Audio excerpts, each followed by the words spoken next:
नमस्ते दोस्तों, स्वागत है आपका हमारे चैनल पर, जहां हम आपको अद्भुत पौराणिक कथाओं की रोमांचक यात्रा पर ले चलते हैं। इस वीडियो में हम आपको एक प्राचीन पौराणिक कथा सुनाने जा रहे हैं, मारुतों के जन्म की कहानी। मारुत देवता, जो आंधी और तूफान के देवता माने जाते हैं, उनके जन्म की यह कथा शक्ति, आकाशीय युद्ध और दिव्य चमत्कारों से भरी हुई है।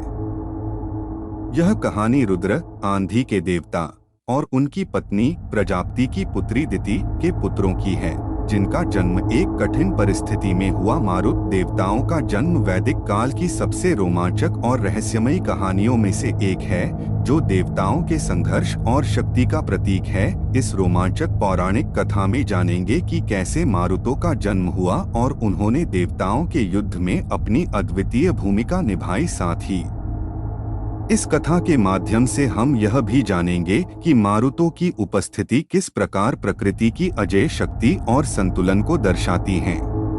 बहुत समय पहले, जब देवताओं और असुरों के बीच संघर्ष चरम पर था, उस समय देवताओं के लोक में कुछ ऐसी घटनाएं घटित हो रही थीं, जिनसे पूरे ब्रह्मांड की दिशा बदलने वाली थी।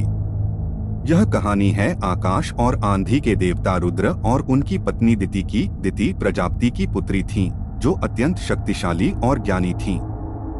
उनके मन में एक इच्छा जन्मी, एक ऐसी संतान का जन्म हो जो इंद्र, देवताओं के राजा, से भी अधिक शक्तिशाली हो। रुद्र, जिनका दूसरा नाम शिव भी था, उनके बारे में कहा जाता है कि उनका क्रोध और शक्ति असाधारण थी। वह आंधियों और तूफानों को नियंत्रित करते थे। उनकी पत्नी दिति ने उन्हें अपनी इच्छा बताई। वह चाहती थी कि उनका पुत्र देवताओं के बीच सबसे शक्तिशाली हो।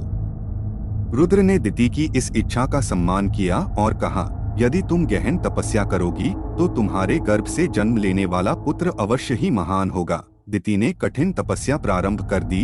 उनके गर्भ में शक्ति का एक बीज अंकुरित हो रहा था। दिति के संकल्प और तपस्या की गूंज स्वर्ग के कोने कोने में फैल गई। देवताओं के राजा इंद्र को भी यह खबर मिल गई। इंद्र, जो स्वयं शक्तिशाली और बुद्धिमान थे, दिति के पुत्र के जन्म से चिंतित हो उठे। वह जानते थे कि यदि दिति का पुत्र जन्म लेता तो वह उनसे अधिक शक्तिशाली हो सकता था और उनके शासन को खतरा उत्पन्न हो सकता था। इंद्र ने सोचा कि उन्हें इस स्थिति को रोकना होगा। उन्होंने एक योजना बनाई। जब दिति तपस्या में लीन थीं और उनके गर्भ में उस महान शक्ति का निर्माण हो रहा था, तब इंद्र ने अवसर का लाभ उठाया। एक दिन जब दिति गहरी ध्यानावस्था में थीं, इंद्र ने अपनी दिव्य शक्ति का प्रयोग कर दिति के गर्भ में हस्तक्षेप किया। उन्होंने गर्भ को 7 हिस्सों में विभाजित कर दिया। इंद्र का उद्देश्य था कि गर्भ के विभाजन से उत्पन्न संतानें कमजोर हो जाएं और कोई भी उनके लिए चुनौती न बन सके। गर्भ का विभाजन करते समय इंद्र ने सोचा कि अब दिति का पुत्र उनके लिए कोई खतरा नहीं रहेगा, परंतु किस्मत ने कुछ और ही तय कर रखा था। जब दिति की तपस्या पूरी हुई तो उनके गर्भ से 7 शक्तिशाली पुत्रों का जन्म हुआ, लेकिन यह कोई साधारण पुत्र नहीं थे। इंद्र ने जो विभाजन किया था, उसने इन पुत्रों को और भी अधिक शक्तिशाली बना दिया।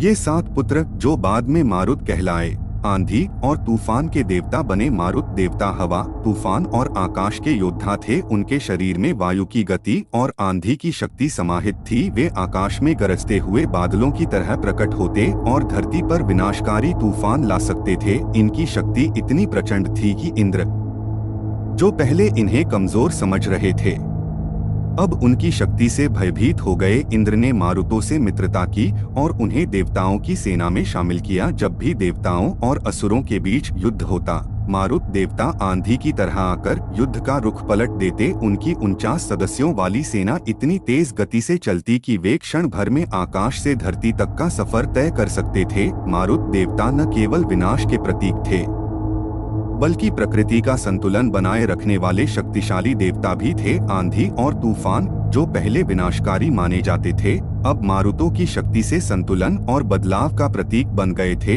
यह कथा हमें सिखाती है कि आंधी और तूफान न केवल विनाश बल्कि संतुलन और बदलाव का संदेश लाते हैं। यदि आपको यह कथा पसंद आई हो तो हमारे चैनल को सब्सक्राइब करें और इस अद्भुत कहानी को अपने मित्रों के साथ साझा करें। ऐसी और भी दिव्य कथाओं के लिए हमारे साथ जुड़े रहें। धन्यवाद।